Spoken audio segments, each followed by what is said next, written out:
like that. And carefully get screwed in place. Like that. I'm just doing a dry run. I'm going to go back and glue everything, but I'm doing a little bit of a dry run. Like so. Nailed it.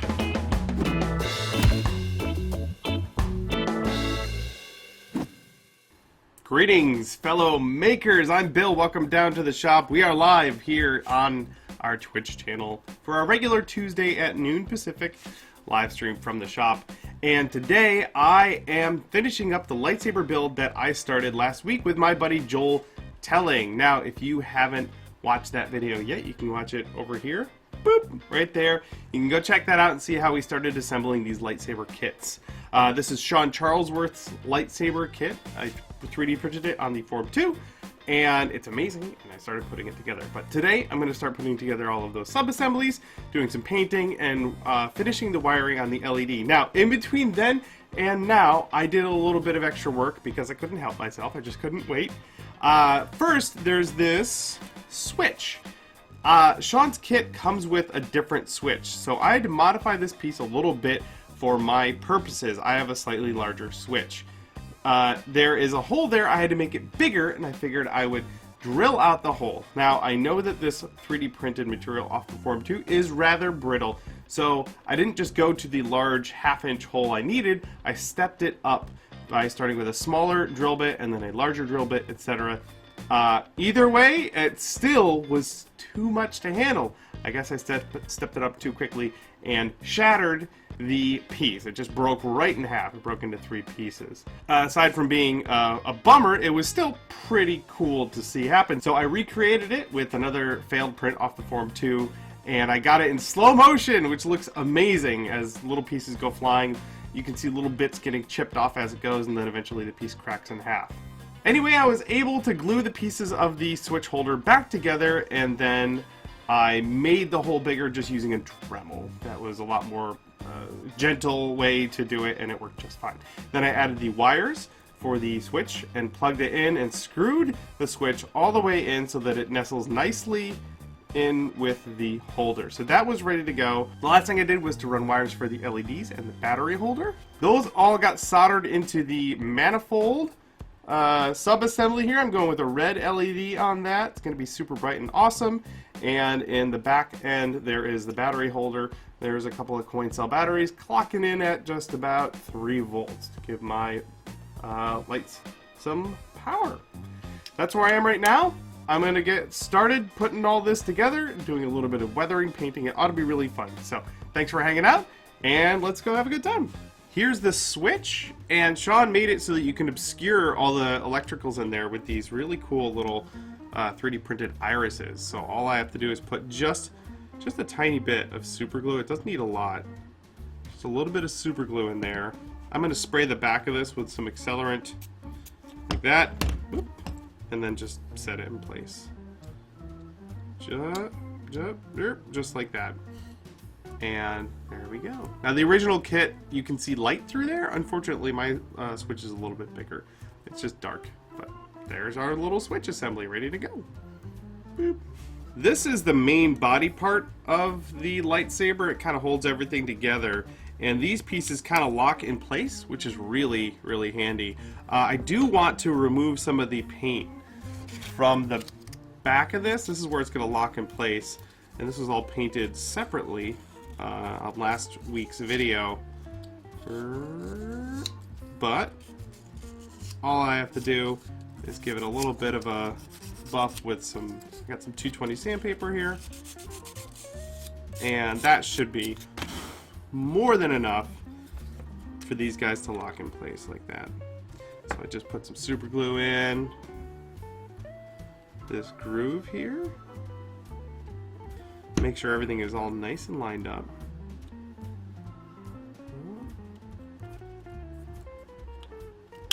Like so. And that should do it. It's actually starting to hold. I'm going to hit it with a little bit of accelerant. Like so. Just sort of wipe it down a little bit. And there we go. That piece is in. And then this piece locks in place there. And I'll want to do the same thing and scuff the end of this with sandpaper and then glue it together. These parts are all glued together now. These parts are all glued together now, and this piece goes down into there like that. So I'm going to glue this down, and then there's also this retention clip, or clip thingy. Belt clip, that's what it is. That'll go in place there, but I think I'm going to glue this down first. I've already scuffed up these areas, and I'm just going to put a dab of glue down there, and there, and then gently set this in place. Like so. Like, whoop, that's the part that goes down. I'm going to set that down there, and then on the bottom, I'm going to line it up because there's that hole right there. And then I'm going to hold these parts until the glue sets, and then I'll put that screw in. And then this screw is kind of loose. It's not really, really tight. I didn't want it to shatter when I threaded it through there. So I'm going to put a little bit of glue in there. Going to line that up like so. And then oh so gently and carefully screw this into place. Like so. Actually, I should be able to push it down like that until everything fits nicely. That's it. That's all it needs. And that should be held pretty well in place. It seems like this front part is a little more loose than I wanted it. Maybe I should have put a little more glue in there. So I'm going to try and sneak a little glue down there. There we go. Oop. I'll hold that and then hit it with a little bit of this spray accelerant, and that should keep everything locked down like so. That feels pretty good. Ta-da!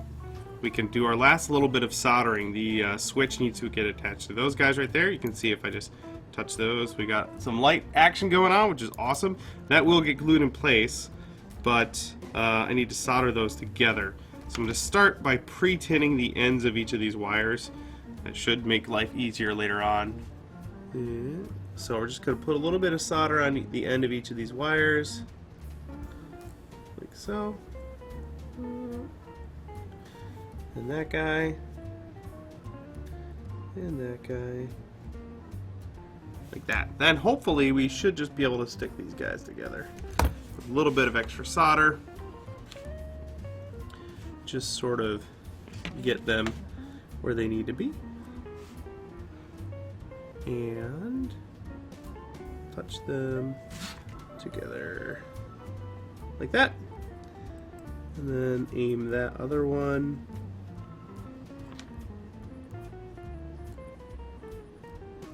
like that. That should do it. Hit the switch. Very nice. This piece here should cover the two wires and keep them separate. Should just like whoop, like that. And there you go. I'll glue that in place. The wires are covered, they're not shorting, and then I can glue the switch housing in place like that. So I'll just figure out how that all goes together. We're good to go. Do this, and it cures, and then I'll do the other side. There, my thumb is just covered in stuff. This will get covered by this piece. This is the, oh, let's test. That still works. Cool.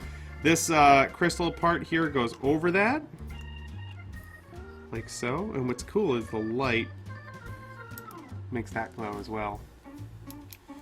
So that part goes in next. I'm just gonna sand the back of this real quick and put a little glue on it and set it down. This doesn't need a ton of glue. This piece is designed mostly for display, so I'm not worried about this falling apart.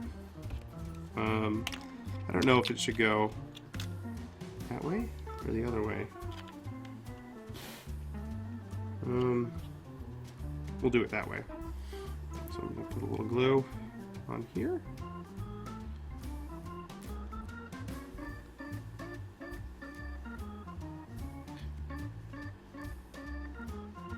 And carefully, hands like a surgeon. Oh boy, I think I might have to go the other way. Yeah, I think just with my placement, there's a little bit of an overhang right there. It shouldn't affect anything. But that's gonna hold it in place. Whoops. And there we go. There's our cool crystal thing. Ta-da! For this part here, I did a little bit of prep, just sanded the little bits that are gonna get glued there, sanded these bits in here. Now we do the glue. A little bit on here, and a little bit in there, like that. Now I need to make sure the sanded part is what gets touched down. I will spritz it with a little bit of this accelerant, so it's good to go. And then we aim and we glue there, just like that. And hold it in place until it's all nice and set. Feels pretty good. There we go. That is the just about it. That's all the assembly, I think. Let's see here. This part goes on. So this is a display piece. You should display it like this, or you could. I think it looks really neat. This part. Oh, let's show. Oh, first of all, batteries are in there. Kind of cool. Boop. There's the light, like that. This covers that. This part covers that. And this part covers that. Oh boy, it is snug.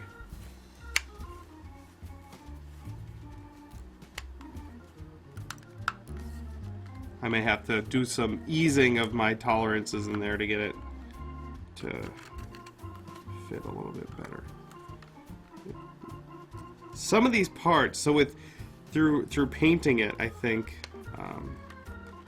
I ended up getting some of these pieces a little close, so they don't want to fit in perfectly. I think if I sand the back of my my switch piece there, I'll have a little more room. It should fit just fine. But yeah, I can just mash it together. Mash that in. I see. These need to go together in a specific order. There we go. Get that apart. That goes on first. And then that goes together like that. There we go. So that's it. It's funny, you can see the light through there. It's so bright. But the next thing I'll get to is painting on that. So, pretty happy with that. Next is to do a little bit of weathering. Wow. Off camera, I went and did a little bit of laser cutting. This is just some 2mm craft foam. I made a little donut and a little cover with some lines on it. And that is going to be my button cover. The kit came with this one printed in a flexible material, but it's just too stiff for this button. So I made my own. So I'm just going to glue this little donut thing together. This time I'm going to probably glue this to my fingers, but that's okay. Like that. Set that down. And carefully glue this other donut part on top of it. Like that. And sort of sandwich it together. Like so. That should be enough, and then that goes over my real button, like that, and it's squishy enough that you're good to go. I think the lines should go up and down. Sure. So a little dab. Actually, let's sand it. We'll just sand the top of this button a little bit, like so. Put a little super glue on it. Careful not to get any super glue down into the functional part of the switch. And then this can go on like that. And there we go. I got a button cover. Ta-da! So now we can do some weathering. I've already started on this little part here. So So this guy's got a wash of some black and brown paints on it, and for contrast, this part is still clean. In fact, I can take that off, and we can do a side-by-side of what the weathered part looks like and the clean part looks like. Just like that. And this isn't anything too sophisticated. For anything mechanical, I like using these oil paints. These are water mixable oil paints. Just a raw umber and an ivory black. I'm just doing a couple of dark washes on this guy. If I want to get more creative later, I make over with some other colors. Maybe make it look like, you know, alien blood or something. But we just have these two guys here for now. I have all my parts ready to go. So for example, on this guy right here, all I do is mix up a little bit of paint, maybe a little bit of brown, maybe a little bit of black, and then just kind of mash it everywhere and kind of cover everything, making sure to get in all the deep crevices and dark areas where grime would accumulate, like so. These paints are great. They take forever to dry, but because they take so long to dry, you have a lot of time to really kind of work with them and get them to lay down the way you want them to. So for like this whole part here, we just mash in a bunch of paint, kind of alternating between black and brown, mix it up a little bit, like so. Get some nice coverage on it there, and then I just take a paper towel and wipe most of that away. But you can see that the deeper spots are going to hang on to that paint, because that's where the grime would really accumulate. So there you go. You can see this part is all nice and grimy and dirty, and this part over here is all clean. Now, I also want to find out if this weathering paint will obscure the light, because the light was peeking through earlier. And it does pretty well. Pretty well. There is some light sneaking out of there. And there's a little bit of light sneaking through. So maybe a little extra paint. But that's pretty cool. So this guy is nice and dark now. And that's the old one.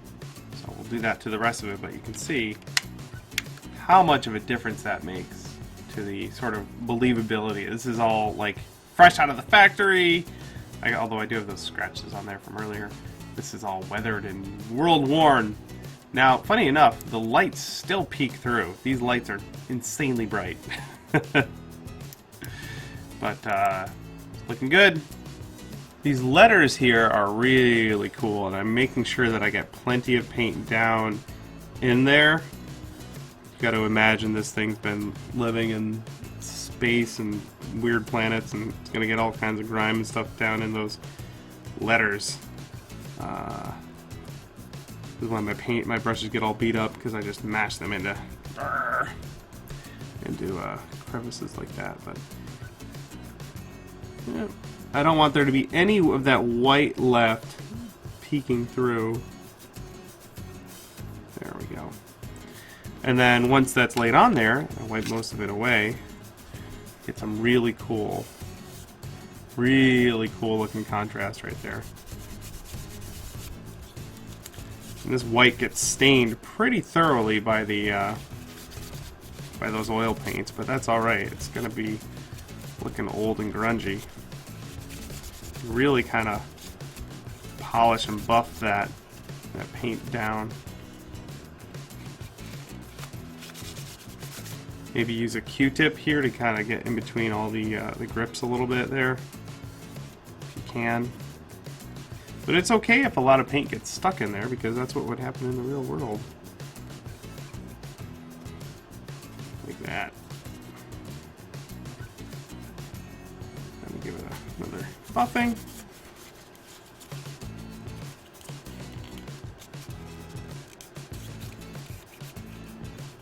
There we go. So all that paint is trapped down in those letters now, and they really stand out. You can see that's what the clean part looks like right there, and that's what the dirty part looks like right there. It's still clearly white. It's been a little bit stained, but it's all grungy and got that nice contrast. Yeah. There it is, all dirtied up and compared to the clean version right there. Dirty, clean. Better, more awesome. There they are side by side. Whoop. There you go, side by side. Some nice dark weathering and some cleanness. Still need to go back over that. There's our lightsaber, all finished up and dirty and gross looking and awesome. There's the light. This covers up right there, just like so. And I think it looks amazing. I may have to go do a couple more layers of paint to keep that light from leaking through, or paint the inside. We'll see. We'll see what I end up doing. But I'm pretty happy about that. Now this is a display piece, so these are designed to come off so that you can show off all the wonderful intricate design in the inside like that. This part right here comes off to show the battery holder, which is wonderful. And I'm super duper happy with this. There's a little more of the inside for you there, which is super awesome.